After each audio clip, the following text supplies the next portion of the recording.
Assalamualaikum warahmatullahi wabarakatuh. Om Swastiastu, Namo Buddhaya, Salam Kebajikan. Rahayu, Salam Sejahtera. Salam Pancasila. Perkenalkan, nama saya Regita Putri Adilia dengan NIM 21030214050. Di sini saya akan memaparkan sedikit materi mengenai pendidikan Pancasila.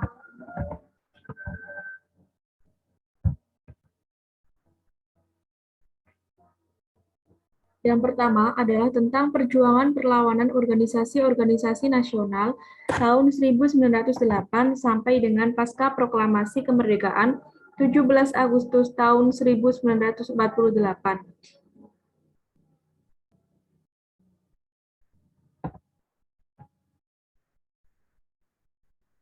Yang pertama, Budi Utomo.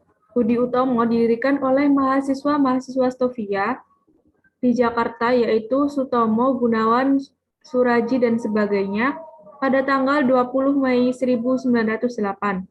Inspirasi pendiriannya datang dari Dr. Wahidin Sudirohusodo dari Yogyakarta. Berdirinya Budi Utomo menandai perkembangan baru dalam sejarah bangsa Indonesia, dan tanggal berdirinya selalu diperingati bangsa Indonesia sebagai Hari Kebangkitan Nasional. Sifat Budi Utomo pada mulanya adalah keanggotaannya yang terbatas pada golongan elit saja, yang umumnya terdiri dari golongan kaum intelektual. Yang kedua, Sarekat Dagang Islam. Revolusi Cina pada 10 Oktober 1911 bergema pula di Indonesia. Orang-orang Cina di perantauan sadar akan harga diri mereka, lalu mendirikan ikatan-ikatan yang eksklusif, ikatan-ikatan yang sangat mementingkan diri sendiri dalam bercorak nasionalis Cina. Kedudukan mereka di bidang ekonomi juga sangat kuat. Hubungan antara pedagang Cina dan Indonesia menjadi begitu tegang. Antara pemuda terjadi perkelahian. Sarekat Dagang Islam bertanggung jawab, namun demikian, Sarekat Dagang Islam kemudian dilarang. Yang ketiga, Sarekat Islam. Pada hakikatnya, Sarekat Islam merupakan kelanjutan dari Sarekat Dagang Islam. Dasar organisasi merupakan bangsa dengan Islam sebagai tali atau simbol persatuan. Tujuannya untuk kemajuan perdagangan, kemajuan hidup kerohanian, dan menggalang persatuan di antara umat Islam. Sarekat Islam merupakan partai yang diorganisir oleh kelas pengusaha kecil Indonesia. Agama Islam dijadikan umpan untuk menarik minat dukungan golongan mereka ini. Yang keempat, Muhammadiyah.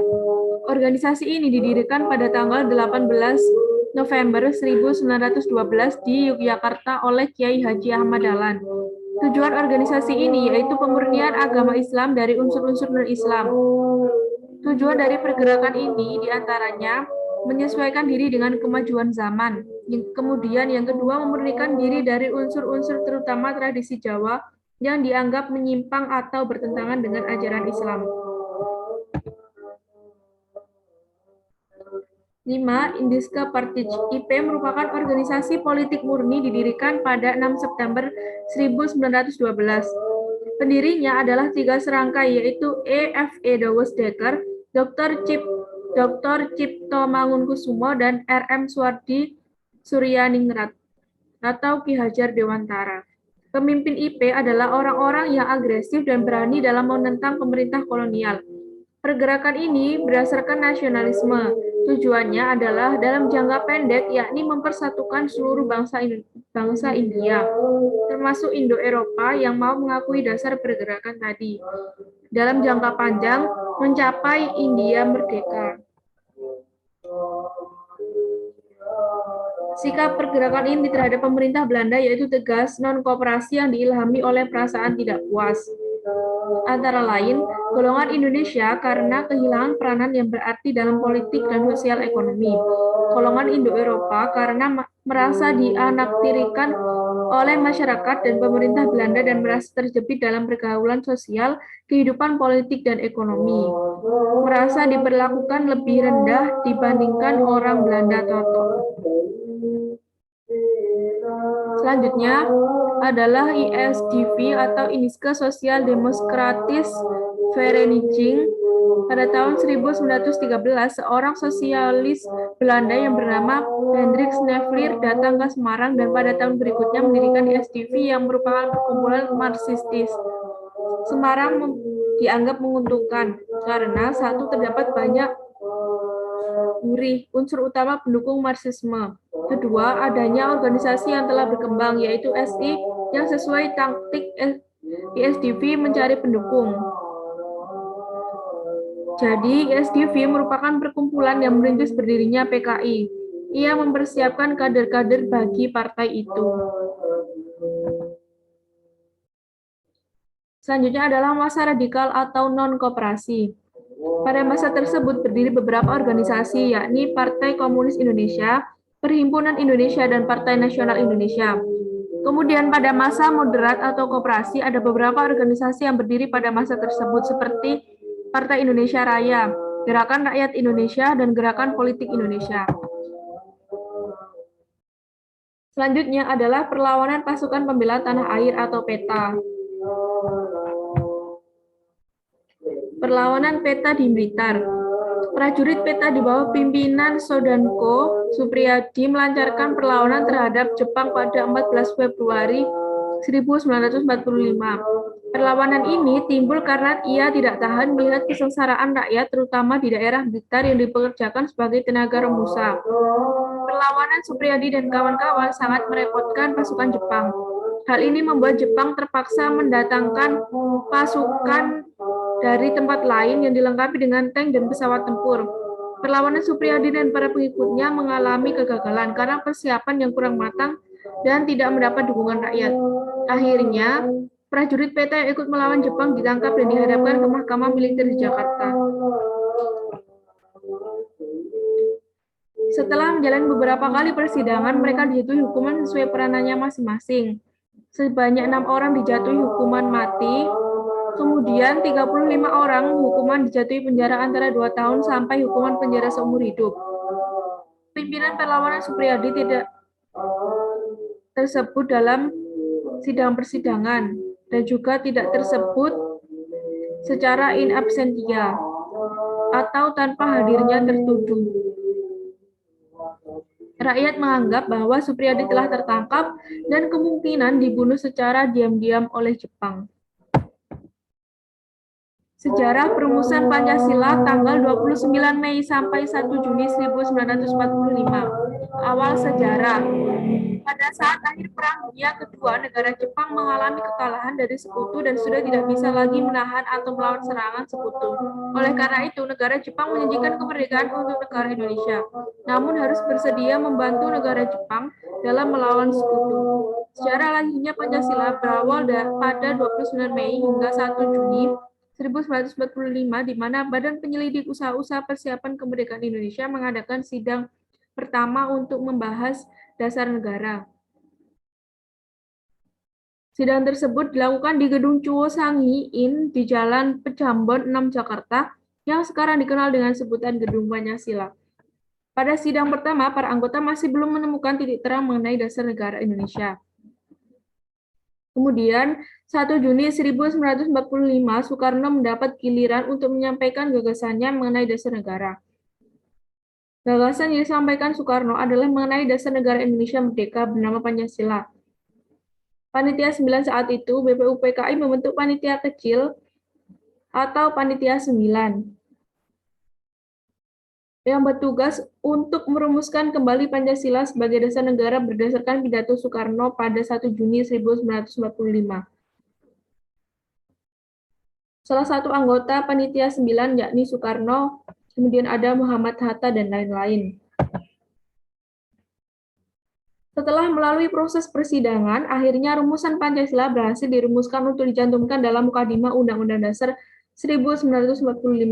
Akhirnya, Pancasila disahkan dan dinyatakan resmi sebagai dasar negara Indonesia merdeka pada sidang Panitia Persiapan Kemerdekaan Indonesia pada tanggal 18 Agustus 1945.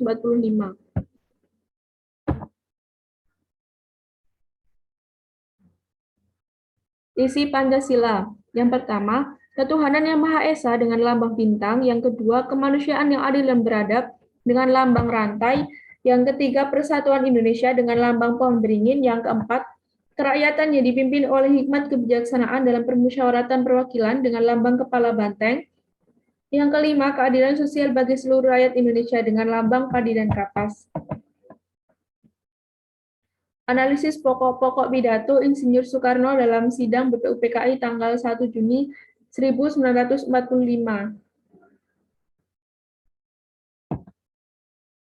Tanggal 1 Maret 1945 merupakan berdirinya BPUPKI yang dibentuk oleh Jepang.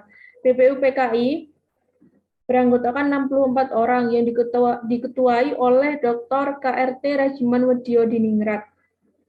BPUPKI mengadakan sidang 2 kali. Pada sidang pertama membahas mengenai perumusan dasar negara Indonesia. Dalam sidang tersebut terdapat gagasan disampaikan oleh Profesor Dr. Supomo, Insinyur Soekarno, dan Muhammad Yamin.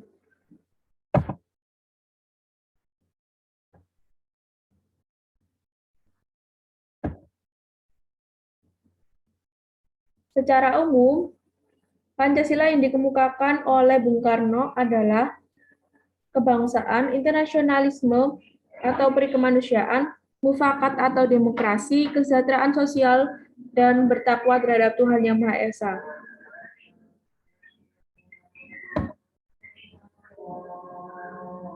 Kemudian, lintasan sejarah perjuangan dibentuknya BPUPKI dan PPKI. BPUPKI, tujuan BPUPKI. Jepang membentuk BPUPKI karena semakin terdesak dalam perang dan ingin mempertahankan sisa-sisa kekuatannya dengan meraih dukungan rakyat Indonesia. Karena Jepang tahu rakyat Indonesia ingin merdeka, maka Jepang menjanjikan kemerdekaan itu dan membentuk BPUPKI sebagai upaya melaksanakan janjinya. BPUPKI beranggotakan 67 orang yang terdiri dari 60 orang Indonesia dan 7 orang Jepang yang bertugas sebagai pengawas. Tugas BPUPKI. BPUPKI memiliki tugas utama yaitu mempelajari dan menyelidiki hal penting yang berhubungan dengan berbagai hal yang menyangkut pembentukan negara Indonesia. Berdasarkan sidang, BPUPKI juga punya tugas lainnya yaitu membahas mengenai dasar negara sesudah sidang pertama. BPUPKI membentuk reses selama 1 bulan. Yang kedua, membentuk panitia kecil atau panitia 8 yang bertugas menampung saran-saran dan konsepsi dari para anggota. Yang ketiga, bertugas untuk membantu panitia 9 bersama panitia kecil. Panitia 9 berhasil menghasilkan Jakarta Charter atau Piagam Jakarta. PPKI. Bom atom yang dijatuhkan sekutu di Hiroshima pada 6 Agustus 1945 makin menyudutkan Jepang dalam perang. Mengetahui posisi Jepang yang melemah dan nasib Indonesia yang tidak jelas, para tokoh nasional terus mendesak kemerdekaan. Untuk melunasi janji kemerdekaannya, perwira tinggi Angkatan Darat Jepang di Saigon, Hisaichi Terauchi, menyetujui pembentukan Dokuritsu Junbi Inkai atau PPKI. Tugas PPKI. Melanjutkan tugas BPUPKI dan mempersiapkan kemerdekaan Indonesia. PPKI diketuai oleh Soekarno dengan wakilnya Muhammad Hatta, sementara anggotanya berjumlah 21 orang. Selanjutnya adalah sidang PPKI. Sidang pertama digelar pada tanggal 18 Agustus 1945 dengan putusan mengesahkan Undang-Undang Dasar 1945, memilih Soekarno sebagai Presiden dan Muhammad Hatta sebagai wakil, membentuk Komite Nasional untuk membantu tugas Presiden sementara sebelum dibentuknya MPR dan DPR. Demikian sedikit pemaparan dari saya. Saya mohon maaf apabila terdapat salah pengucapan atau salah kata dari saya. Sekian, terima kasih. Wassalamualaikum warahmatullahi wabarakatuh.